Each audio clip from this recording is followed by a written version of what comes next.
আয়ুষ কুসুমের আলাদা হওয়ার হাত থেকে রক্ষা করার জন্য এবার মেঘার গোমর ফাঁস করিয়ে দিল রাতুল কুসুমের কাছে। হ্যাঁ বন্ধুরা, ভিডিওটা লাইক দিয়ে দেখতে থাকুন। যে মুহূর্তে কিনা রাতুল বলতে থাকে যে আজ সন্ধ্যেই তো বিয়ের আসর বসে যাবে এবং সেখানেই তো শুনেছি যে চন্দননগরে ঘটা করে আয়ুষ্মান স্যার এবং মেঘার বিয়ে হবে। না না না, এটা হওয়া থেকে আমাকে যে করে হোক না আটকাতে হবে, কারণ এটা যদি আমি আটকাতে না পারি তাহলে তো সর্বনাশ হয়ে যাবে। তাহলে তো কুসুম নিজের ভালোবাসা মানুষটাকে হারিয়ে ফেলবে, নিজের স্বামীটাকে হারিয়ে ফেলবে, যার জন্য কিনা ও এত দিন ধরে এত কষ্ট পেয়ে এসেছে, সেই সমস্ত কিছু বৃথা হয়ে যাবে। না না, সেটা হতে দেওয়া যায় না। আমাকে এক্ষুনি আবার কুসুমের সঙ্গে যোগাযোগ করতে হবে।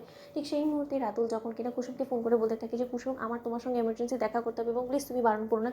ঠিক সেই মুহূর্তে কুসুম বলতে থাকে যে রাতুল সাহেব, আপনি এত দিন বাদে আমার সঙ্গে যোগাযোগ করার চেষ্টা করছেন, এর পরবর্তীতে কেউ যদি জানতে পেরে যে কী হবে, আপনি ভেবে দেখেছেন? ঠিক সেই মুহূর্তে রাতুল যখন বলতে থাকে যে কুসুম, আমি জানি খুব ভালো করে যে আমার কথা বলে তুমি হয়তো বা কোনোভাবে আমার সঙ্গে দেখা করতে ইচ্ছুক হবে না, কিন্তু আজকে প্রশ্নটা হলো কি তোমার ছোটো সাহেব তোমার স্বামীর জীবন নিয়ে, কারণ তার জীবনে বড় ধরনের একটা অঘটন ঘটতে চলেছে। সেটাও একবার যদি ভুলবশত হয়ে যায় তাহলে আর কোনো দিনও তুমি সেটাকে শুধরাতে পারবে না। তুমি রীতিমতো গোটা জীবন ধরে আফসোস করবে যে তুমি কেন ঠিক সময় মতো তুমি তোমার ছোটো সাহেবের জীবনটা পারলে না। ঠিক সেই মুহূর্তে কুসুম যখন কিনা ওর ছোটো সাহেবের মুখের দিকে তাকিয়ে এক পর্যায়ে রাতুলের সঙ্গে দেখা করতে রাজি হয়ে যায়। ঠিক সেই মুহূর্তে মন্দিরে গিয়ে রাতুলের সঙ্গে দেখা করা মাত্র রাতুল বলতে থাকে যে কুসুম, আমার হাতে সময় একদমই কম, তাই যত শীঘ্র সম্ভব তোমাকে সমস্ত সত্যটা জানানোটা প্রয়োজন বলে আমি মনে করি, এবং তার জন্য আমি তোমাকে জানাচ্ছি যে তুমি তোমার ছোটো সাহেবের উপরে নিজের স্ত্রী হওয়ার অধিকারটুকু হারিয়ে বসো না, তুমি তার উপরে নিজের স্ত্রী হওয়ার সম্পূর্ণ অধিকার ফলানোর চেষ্টা করো এবং সে তোমাকে স্বামী সম্মান থেকে শুরু করে সমস্ত কিছু পাইয়ে দেবে, এবং তুমি যে কাজটা করছো তাকে নিজে থেকে দূরে সরিয়ে দিয়ে সেটা সম্পূর্ণভাবে ভুল করছো, এবং তারই প্রমাণস্বরূপ আমি তোমার কাছে নিয়ে এসেছি। তুমি যেই মেয়েটার হাতে কিনা তোমার ছোটো সাহেবকে তুলে দিতে চলেছো, সেই মেয়েটা রীতিমতো একটা ফ্রড, এবং তুমি জানলে আরও বেশি অবাক হবে যে সে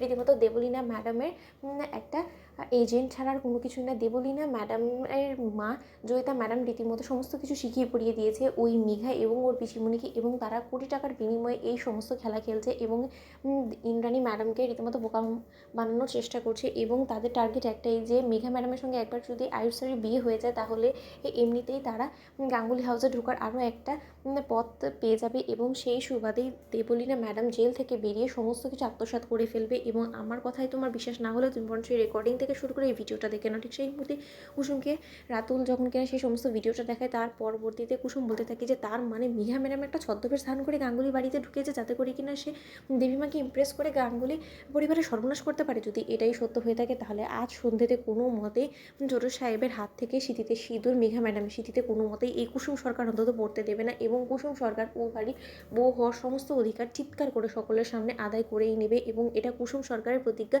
এটা হওয়া থেকে কুসুম সরকারকে কেউ আটকাতে পারবে না। গাঙ্গুলি পরিবারকে রক্ষা করবে সমস্ত বিপদ আপদ থেকে, ঝড়ঝাপটা থেকে গাঙ্গুলি পরিবারের বড় বউ কুসুম সরকার, এবং আজ সন্ধ্যে সেটাই হবে। তো বন্ধুরা, লাইক কমেন্ট শেয়ার করে সাবস্ক্রাইব করতে ভুলো না।